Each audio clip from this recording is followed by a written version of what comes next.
안녕하세요. 전산회계 2급 최신 기출문제 제52회 이론편 풀어보겠습니다. 1번 다음 자료를 이용하여 당월 발생한 급여를 구하면 얼마인가? 즉 당월에 인식해야 되는 급여라는 비용이 얼마인가를 묻습니다. 단 전월 미지급액은 당월에 지급하는 것으로 가정한다. 즉 전월에 미지급액 이렇게 기록해 놓은 게 있는데 이거는 반드시 당월에 지급한다라고 가정한답니다. 그래서 현금으로 지급한 게 50만 원이고 전월 미지급액이 20만 원이고 당월 선급액이 10만 원, 당월 미지급액이 30만 원 이런 개념들이 있더라는 겁니다. 우리 이거 배운 적 없습니다. 그죠?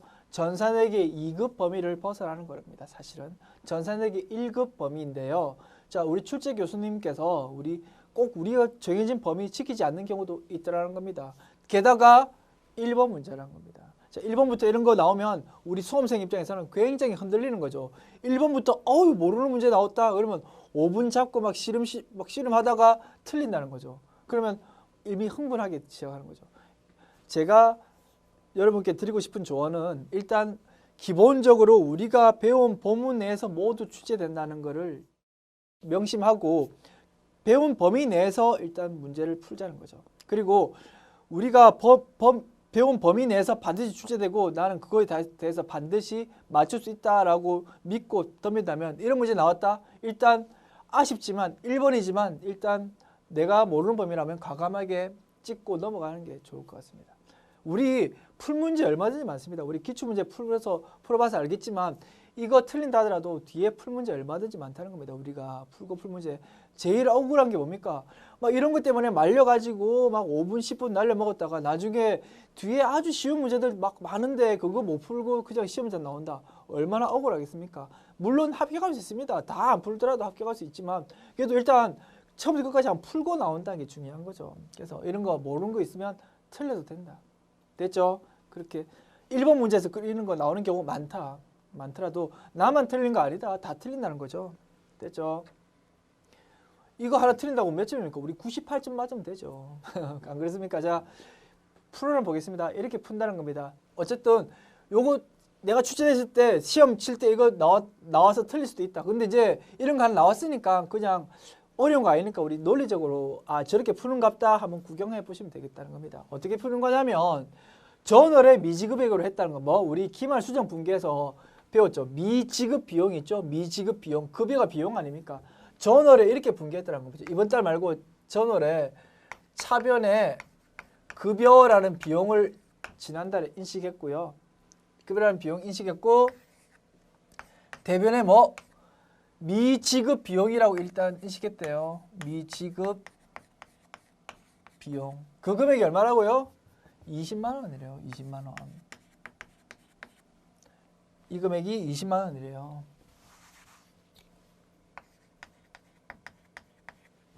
됐죠? 이 상태에서 이제 당월에 이런 거래가 있다는 거죠. 현금 지급액 얼마 있다고요? 급여 준 게 50만 원이래. 일단 이게 전월 있고 이번 달에 어떻게 한다고요? 대변에 현금 50만 원 나간다는 겁니다. 근데 첫 번째 나간 게 전부 다 단기 비용이 아니고 정기에 설정해 놓았던 미지급 비용이 있다는 거죠. 전월 미지급액이 있다는 거죠. 얼마? 20만 원 먼저 제끼자는 거죠. 미지급 비용 전월에 인식했던 거 20만 원. 됐죠? 그리고 당월에 선급한 게 있대. 선급한 거 당월 선급액. 다음 달 비용인데 이번 달에 미리 돈을 준다는 거죠. 뭡니까? 선급 비용이라는 겁니다. 선급 비용.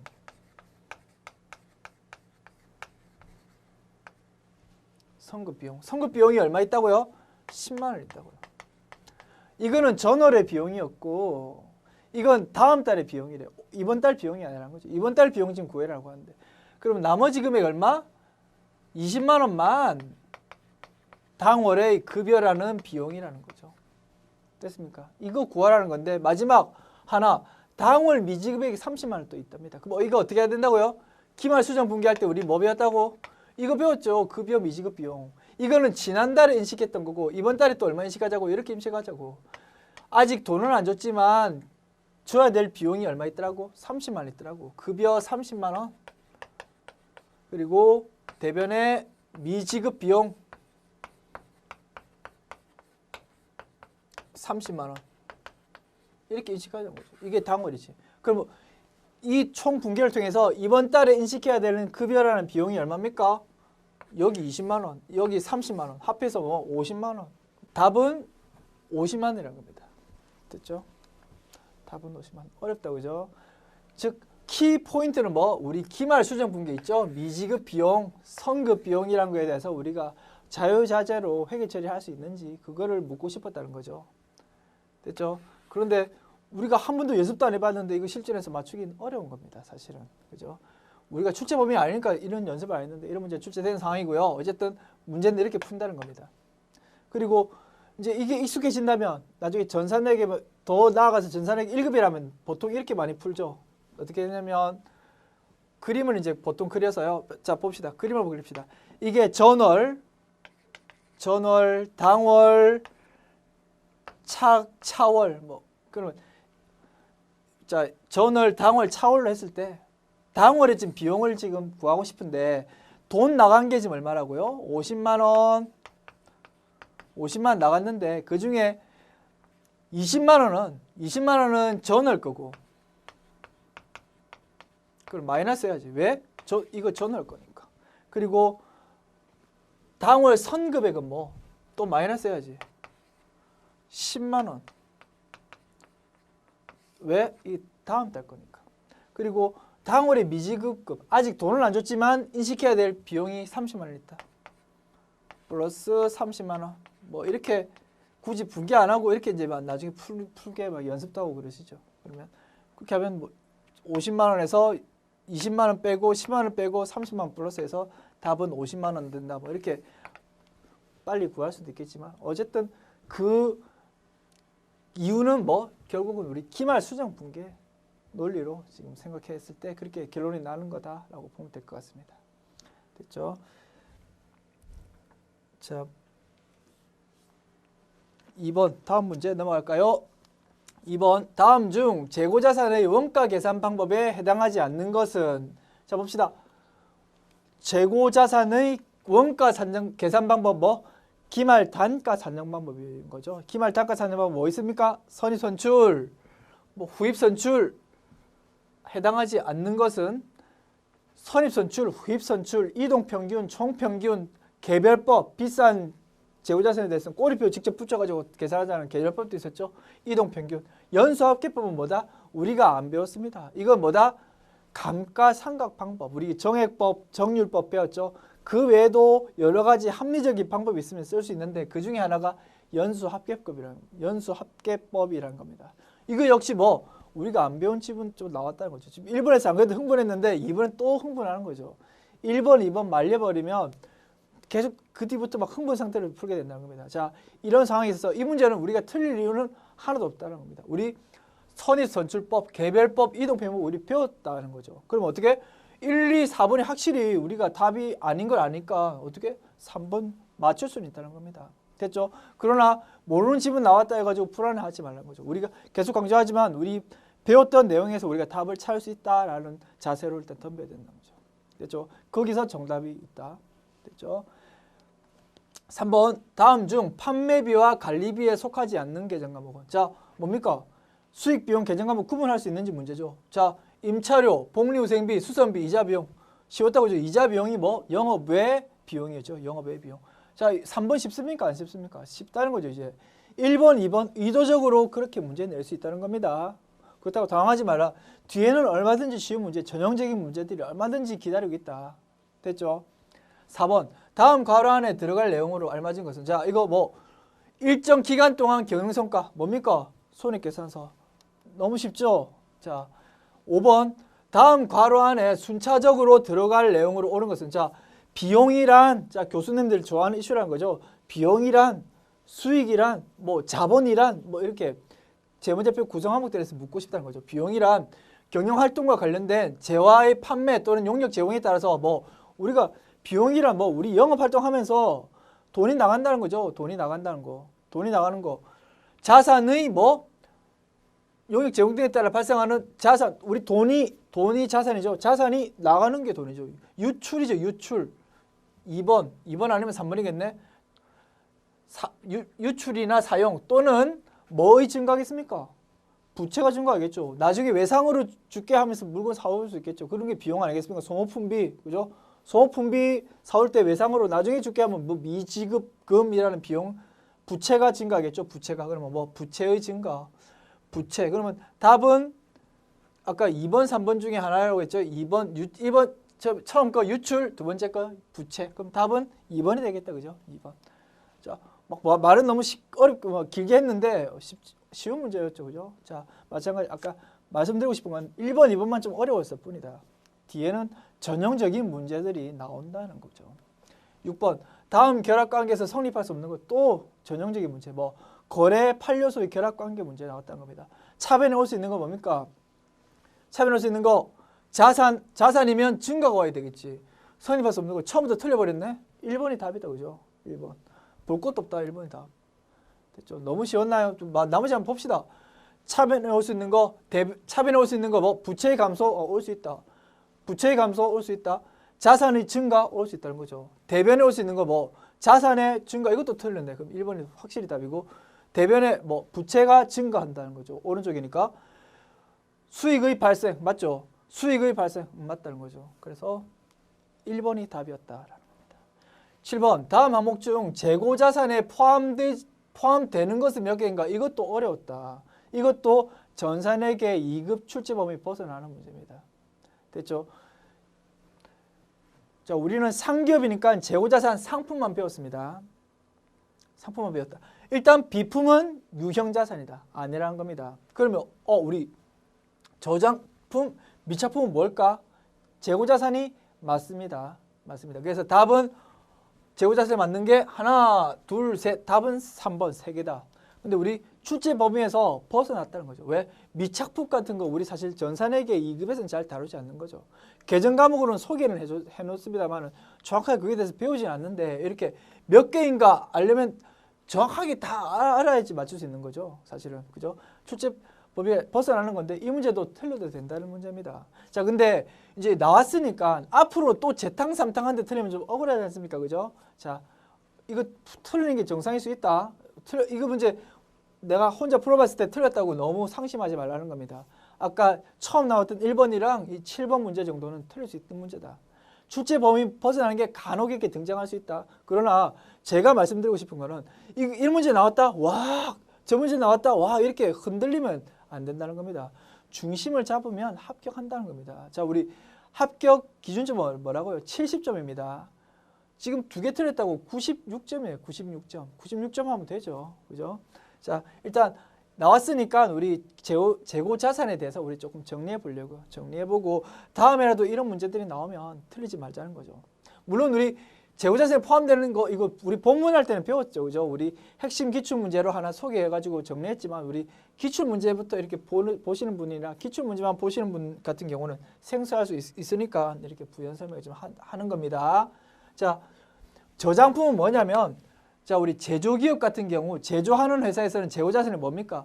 원재료 사오는 그런 것도 다 재고자산이죠. 우리 생산에 진짜 팔아먹기 위해서 만들려고 필요한 원재료 같은 것도 대표적인 재고자산인데요.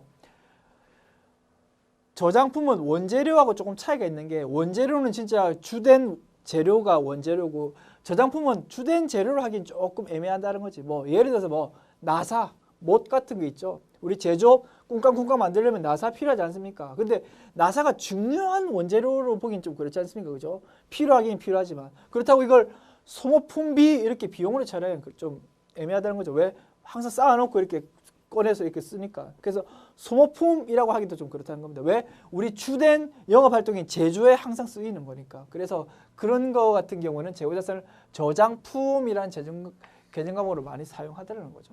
그리고 미착품은 뭐냐면 자, 우리가 원재료를 사기로 했으면 뭐 원재료라고 이렇게 기록하면 되는데 미착품은 뭐 해외 영국에서 사온답니다. 배 타고 사온답니다. 근데 그 무역 계약에 따라서 그 배에 실는 순간 이미 우리 제품으로 한대요. 그럼 어떻게? 창고에는 없지만 지금 배 타고 오고 있지만 우리 제품, 우리 원재료라는 겁니다. 그런 거에 대해서 아직 도착은 안 했지만 우리 거다. 미착품이란 재고자산을 잡는답니다. 어렵죠, 그죠? 어쨌든 이런 것도 재고자산이래요.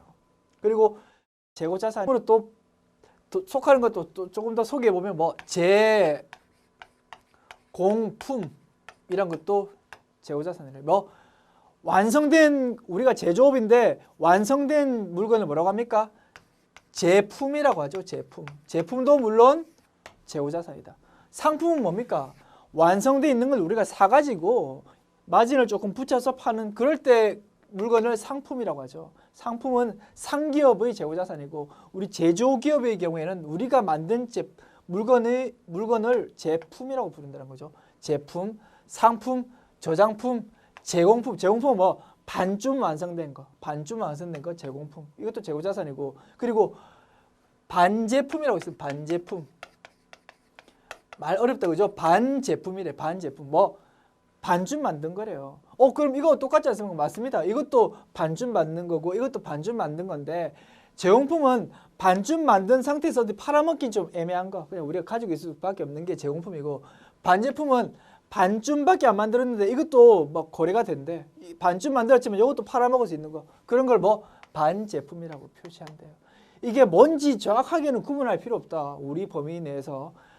뭐 이렇게 이름은 들어봤다. 이런 이름 붙이던 것들이 재고자산이더라라고 정도만 알면 충분하겠다는 겁니다. 왜? 간혹 재고자산의 범위 이렇게 문제가 출제가 되니까. 됐죠? 그래서 이렇게 정리하고 있는 겁니다.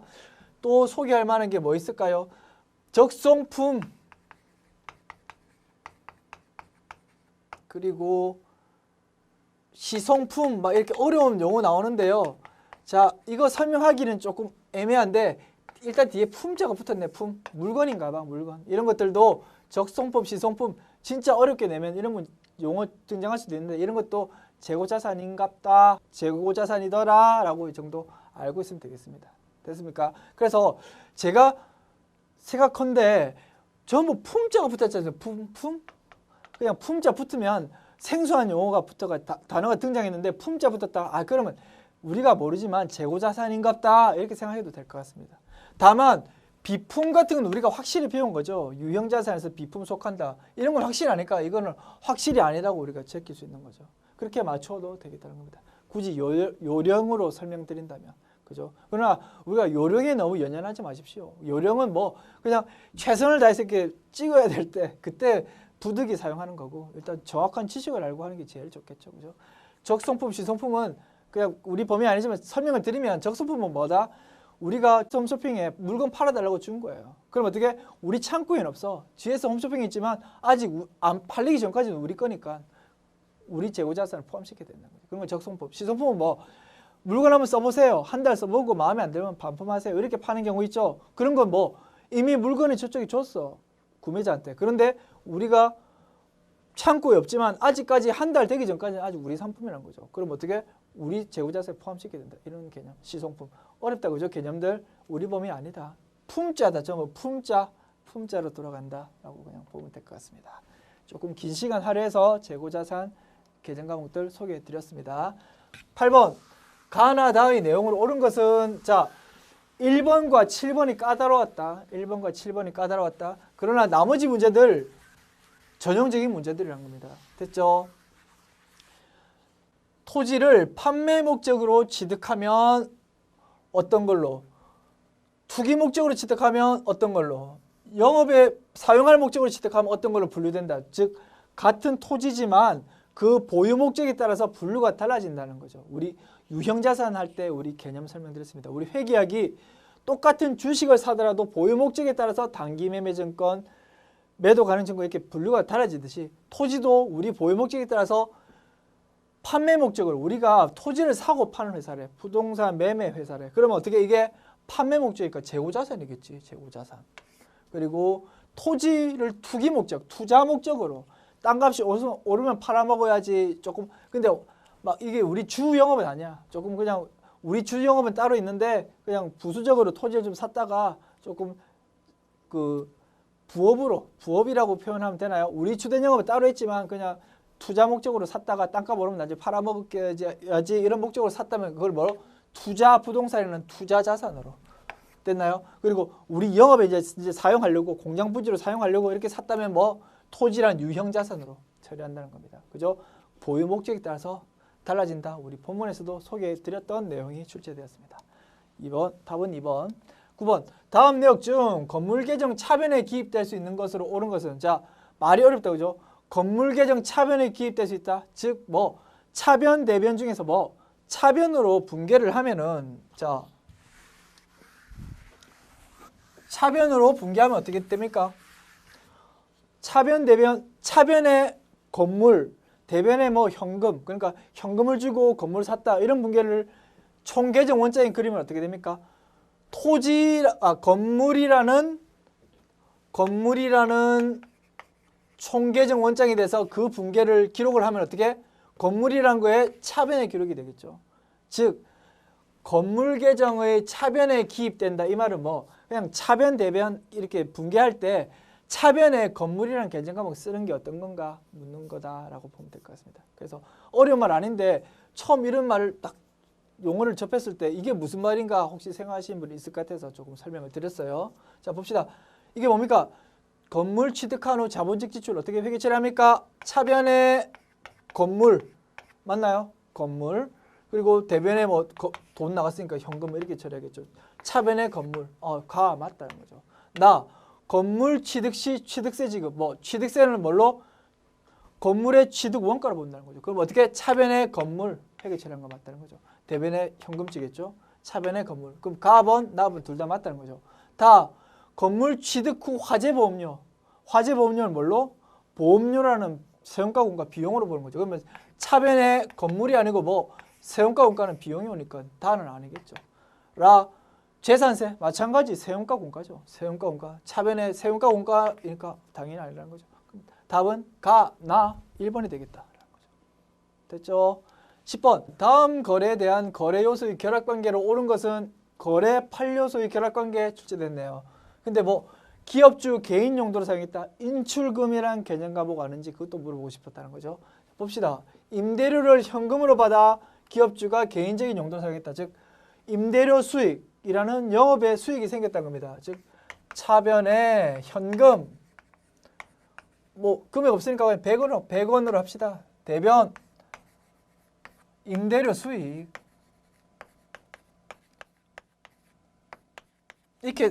이렇게 발생했다는 거죠. 100원 현금 들어온 거를 기업주가 이제 빼갔다는 겁니다. 자기 개인적인 용도 쓰려고 어떻게? 대변에 현금 그리고 차변에 뭐 적용됩니까? 자본금을 빼간 거죠. 그래서 자본금 적용되는데 기중에 자본금을 왔다 갔다 움직이기 부담스러우니까 뭐 인출금 개정 과목 보통 썼죠. 인출금 100원.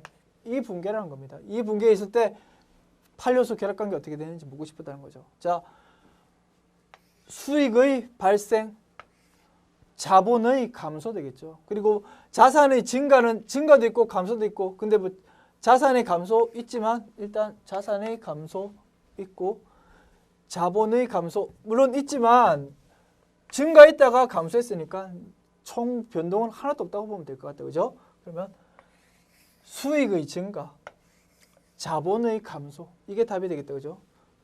수익의 증가, 수익의 발생, 자본의 감소 2번이 더 적합한 답이 되겠다. 4번은 뭐 아래 요 밑에 것만 설명할 수 있지 위에 거는 설명이 안 되지 않습니까? 그리고 현금은 증가했다가 감소했으니까 사실 현금은 증감이 하나도 없다고 보면 될 것 같다는 거죠. 왜? 받자마자 현금으로 받아 사용했다는 거죠. 빼갔다는 거죠. 다시. 그러니까 현금은 변동이 없고 자본과 수익에 대해서만 언급하는 게 맞겠다라는 겁니다. 10번. 그죠? 결합관계. 답은 자 2번 확인했고 11번 다음 중 계정 잔액의 표시가 잘못된 것은 자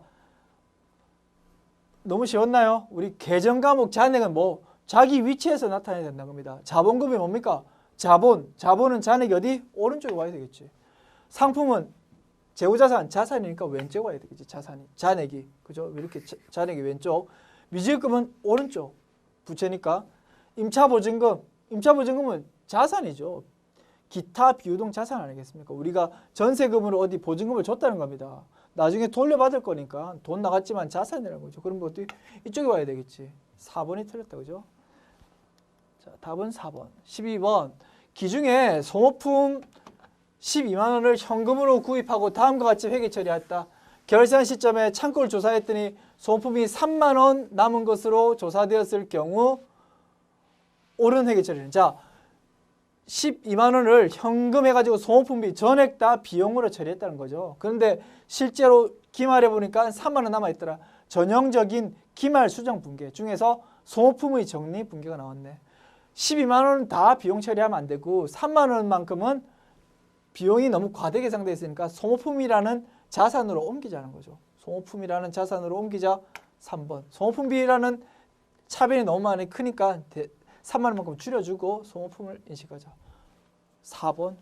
답은 4번 되겠다는 거죠. 소모품의 정리에 관한 분계. 13번. 유형자산에 대한 차감적 평가 계정의 계정 과목으로 옳은 것은, 즉 유형자산의 차감적 계정은 뭡니까? 감가상각 누계액이죠. 자, 답은 3번 되겠다. 바로 알 수 있겠다. 그죠? 자, 14번. 다음의 거래에서 발생하지 않은 계정 과목은 무엇인가? 자, 이렇게 거래에 대해서 막 세 줄에 걸쳐서 줘놓고 이거 뭐 분개해가지고 등장 안 하는 계정 과목 찾아라는 거죠. 그죠? 뭡니까? 자전거 100대 구입하고, 즉 뭐 판매용 자전거 구입이니까 뭐 재고자산 구입에 관한 회계 처리 할 줄 아는지 물어보면 분개라는 겁니다. 자, 우리 재고자산 주된 영업이니까 2달 후에 지급하기로 했다. 이거 뭐 미지급금이 아니고 뭐 외상 매입금으로 회계 처리하면 되겠죠. 자, 차변의 상품 1,000만 원. 그리고 대변에 뭐 자기압 수표로 지급했다. 자기압 수표는 현금으로 처리한다는 거죠. 현금 500만 원. 그리고 나머지 500만 원은 나중에 줄게. 외상 매입금. 이렇게 처리됐다는 거죠. 외상 매입금 등장했고 현금 등장했고 상품 등장했다. 답은 1번 되겠다. 그죠? 1번 선급금은 나타나지 않았다. 됐죠?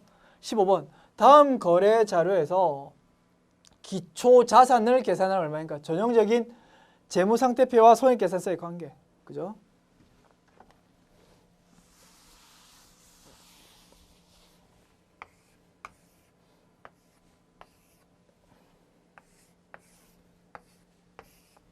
기초 부채 7만 원, 기말 부채 5만 원,